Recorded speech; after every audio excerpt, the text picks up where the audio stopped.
Está preparado porque hoy miércoles se viene justamente estética y salud junto a nuestro querido doctor Carlos Rosero con un tema muy interesante. Doctor, bienvenido.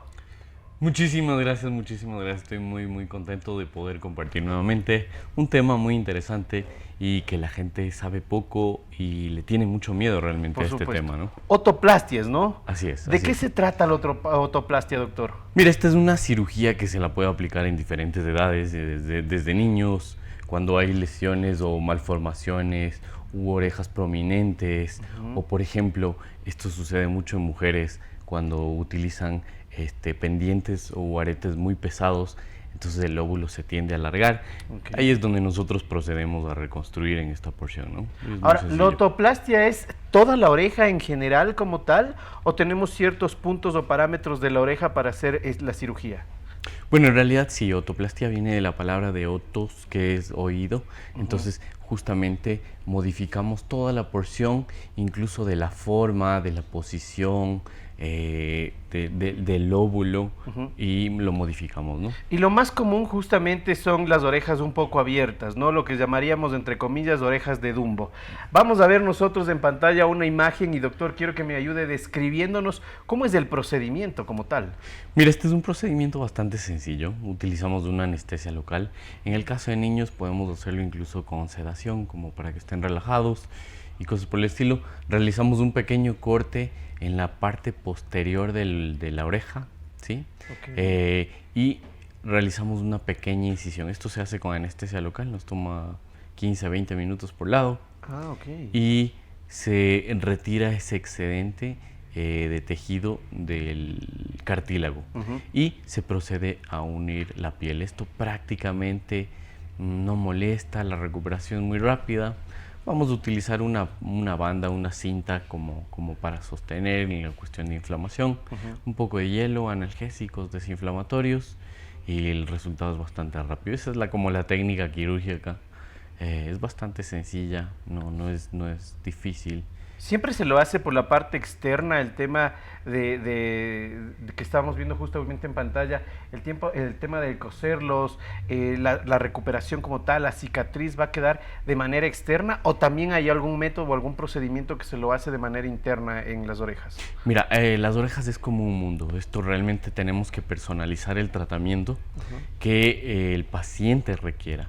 Okay. Muchas veces lo hacemos externo, muchas veces lo hacemos en la parte interna, pero la mayor parte de veces lo hacemos aquí, en la parte posterior, cosa que la cicatriz queda inmersa y uno ni siquiera se da cuenta, ¿no? En el caso de los niños y en el caso de los adultos, ¿hay diferenciación o es el mismo procedimiento, doctor? Sí, por ejemplo, el caso que ven ahí, por ejemplo, él es un adulto, tenía las orejas como hacia afuera, le provocaba mucho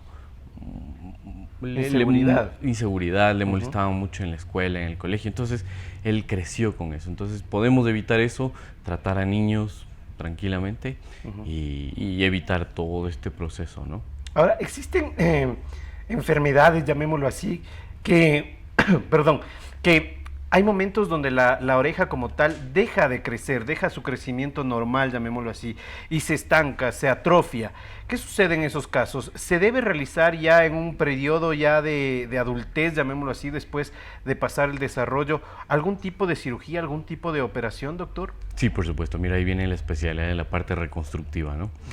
Podemos utilizar ciertos tejidos, por ejemplo, tejidos de costilla, y se procede a realizar esta reconstrucción del oído. Muchas veces se hace en niños, en ocasiones esto ha ido evolucionando y lo hemos hecho también en adultos como para reconstruir. Es una cirugía bastante bonita.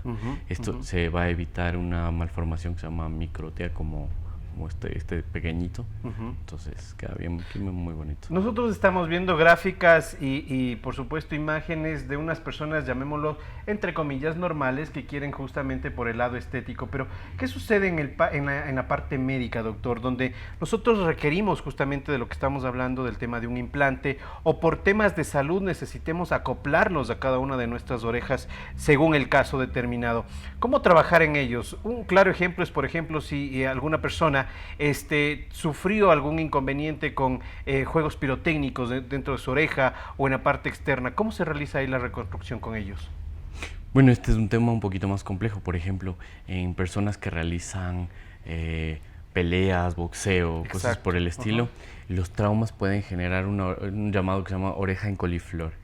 O, por ejemplo, ahora he visto mucho que utilizan los piercings y empieza a deformarse y provocar un queloides gigantes. Entonces, procedemos a reconstruir este tipo de detalles, ¿no? Y sobre todo evitar que se vuelvan a formar, porque por ejemplo la semana pasada me llegó un queloide por un piercing y ya le habían operado, pero no le habían tratado la causa. Entonces muchas veces debemos tratar la causa para que sea cortarlo de raíz y que esta lesión no vuelva a repetirse, ¿no? Y de igual manera funciona cuando la persona sufrió algún tipo de accidente, por ejemplo vehicular, y se le cortó parte de su oreja. Por supuesto. Bueno, ese es un caso más complicado, pero sí, podríamos hacer algún tipo de intento de reconstrucción en oreja, ¿no? Perfecto, espectacular conocer esos detalles, son muy importantes. ¿Qué sucede en el caso de las mujeres cuando generalmente y usualmente suele pasar que el momento de robarles sus aretes les jalan, les estiran, les lastiman? ¿Cómo mejorar justamente esa imagen, esa estética en la oreja de las mujeres en estos aspectos? Mire, ese es un tema que sucede todos los días, no solamente por robarles, sino empieza a fluir este lóbulo de la oreja, que es justamente esta porción, y empieza a ceder. Entonces, en las mujeres el tejido de las orejas es mucho más blando, es mucho más laxo, entonces tiende a distenderse. La reconstrucción es bastante rápida, queda imperceptible, utilizamos unas suturas casi invisibles, entonces tranquilamente. Lo único que sí debemos tener cuidado es que debemos esperar alrededor de 2 meses como para volver a hacer un agujerito o eso. Perfecto. El procedimiento de todo esto que estamos hablando, doctor, ya nos dijo más o menos qué tiempo demora. ¿Cuál es el postoperatorio? ¿Qué debemos utilizar? ¿Cómo debemos cuidarnos? Por supuesto, mira, el postoperatorio es bastante rápido, incluso como se lo hace con anestesia local, usted puede continuar con sus actividades, pero vamos a utilizar hielo como para la inflamación, un poco de analgésicos, desinflamatorios, algunas veces combino con algún tipo de antibiótico como para reducir cualquier infección o demás. Es bastante rápido. ¿Qué sucede si por A o B situación llega a infectarse? ¿Cómo tratarlo ahí? ¿Cómo trabajarlo? Mira, esto es muy importante, que tengas constante comunicación con el cirujano que esté a tu cargo, o programar controles periódicos. Por ejemplo, a mí me gusta controlar en el día 4, día 7, a los 15 días, al mes, cosa que vamos a evitar este tipo de problemas, ¿no? Que se nos infecte. ¿Tiene que cuidar la nutrición, doctor, en este aspecto, o puede comer todo sin problema? Mira, aquí en el argot popular se dice que hay comidas inconosas. Realmente eso es un mito. Obviamente debemos cuidar si yo fumo, si tomo licor, eso podría inhibirme algún tipo de medicamentos. Cuidar mucho el aseo, que se mantenga la herida muy limpia. Y entonces... ¿El tema del sol? ¿Tenemos que usar sombrero cuando realizamos este tipo de cirugías? Sí, se le recomendaría utilizar un sombrero, o a su vez podríamos utilizar un tipo cintillo, como alrededor de unos 5 a 7 días, para que la inflamación disminuya, se evite contacto con el sol o agentes externos, ¿no? ¿Es necesario la utilización de fajas, doctor, en este tipo de operaciones o no? No necesariamente, pero podemos utilizar un tipo cintillo, como tipo de los tenistas, como para que me sostenga y la sutura se mantenga en su lugar. Es más con ese objetivo. Eso va a ser alrededor de 7 días. En el tema del aseo que mencionaba, doctor, cada qué cierto tiempo debemos hacerlo en casa, en el hogar, y cuáles son los utensilios o cuáles son los químicos que deberíamos utilizar para este tipo de aseos. Mira, este tratamiento es de lo más económico posible. Vamos a utilizar shampoo y jabón. Vamos a limpiar las heridas, cosa que estén limpiecitas, no haya ningún tipo de secreción, y posteriormente le secamos con una secadora en frío. Entonces eso va a evitar a que se formen microorganismos, porque es un lugar húmedo, oscuro, entonces fácilmente que no se contamine. Obviamente si voy a modificar, que me lave las manos y demás. Perfecto. Aquí nos preguntan, ¿qué sucede si uno de los puntos se llega a desprender? ¿Qué hacer ahí? Mira, esta es una fantástica pregunta. Lo que nosotros hacemos, muchas veces hacemos una sutura continua y muchas veces entre sutura y sutura dejamos unos tejidos como de sostén, cosa que si falla uno, el otro le va a sostener y así. Entonces, no es un gran problema realmente. ¿Se puede sellar o se puede realizar este tipo de operación con láser, doctor? Sí, hemos utilizado con láser, sobre todo a nivel del cartílago, como para que tenga una retracción y genere este tipo de rotación. Sí, podemos combinarla. La lesión es mucho menor, la inflamación es bastante menor. Sí, podemos utilizarla, es una alternativa. Esto no digo que es una fórmula para todo el mundo. Tenemos que personalizar qué tipo de incisión voy a utilizar y qué tipo de suturas y cómo lo vamos a hacer. Por supuesto. ¿Qué pasa con las personas diabéticas, personas que tienen algún inconveniente sanguíneo, por ejemplo? ¿Cómo trabajar con ellos esta cirugía? Mira, como siempre hemos recalcado, si tengo una enfermedad, primero debo tratarla. Por ejemplo, infecciones en vías urinarias, hipertensión, diabetes. Siempre que la persona esté compensada, no tengo ningún problema de operarles. Aquí nos hacen una pregunta. ¿Debemos realizarnos exámenes previos a la cirugía o no? Siempre, nosotros siempre. Ustedes, me causó curiosidad. Ayer vino una paciente que le iban a operar de su nariz y no le solicitaron ningún tipo de exámenes. Entonces, eso me causó mucha molestia porque no damos la importancia de lo que significa. Si sea una cirugía muy pequeñita, debemos controlar cómo está nuestra sangre, cómo están nuestros riñones, en fin. Así sea muy pequeñito, darle la seriedad y la objetividad del caso. Nos preguntan, ¿los exámenes son los mismos para cualquier tipo de cirugía o en qué infieren? Nos dicen.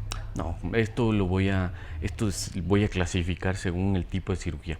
Generalmente para esta cirugía son tiempos de coagulación, sangramiento, en fin, algunos detallitos así como para inferir en la parte sanguínea de cómo estamos, ¿no?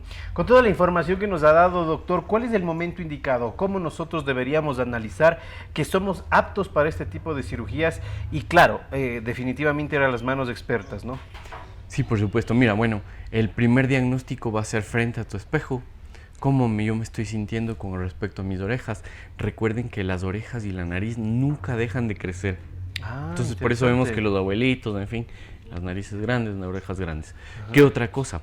¿Cómo están nuestros niños? ¿Cómo están en el desempeño en nuestra escuela?